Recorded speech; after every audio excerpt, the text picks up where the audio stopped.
Hi, I'm Doc Holliday, and I'm here to talk to you about guitars. But before I do that, for those of you who don't know who I am, let me give you a little rundown.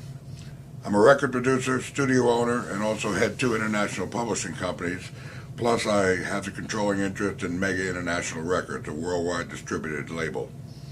But primarily over the last, 25 years, I've been focusing mostly on record producing.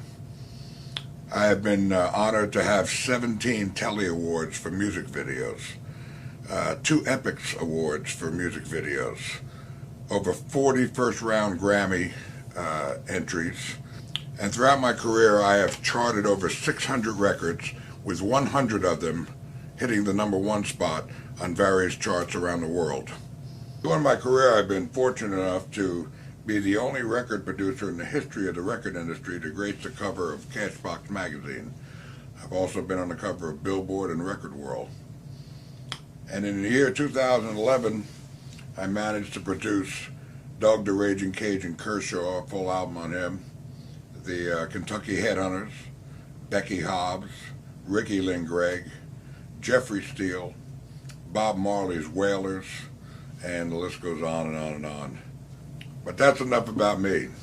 I'm here to talk to you about a guitar, the Zager guitar.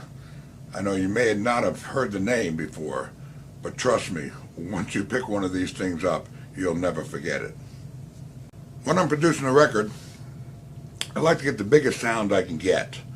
And one of the tricks we use is an acoustic guitar track.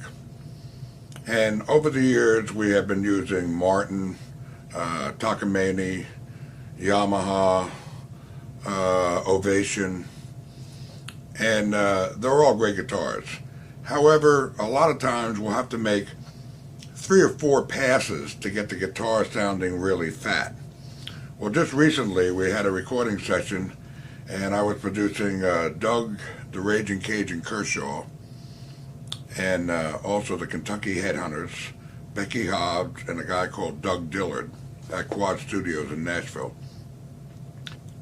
We did the record, and then it came time to do the acoustic guitar parts.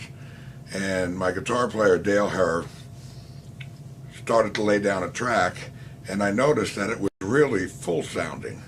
And I said to Bobby Bradley, my engineer, I said, whatever you're doing to that guitar, don't change it, because it's fat as hell. He said, I'm not doing anything to it.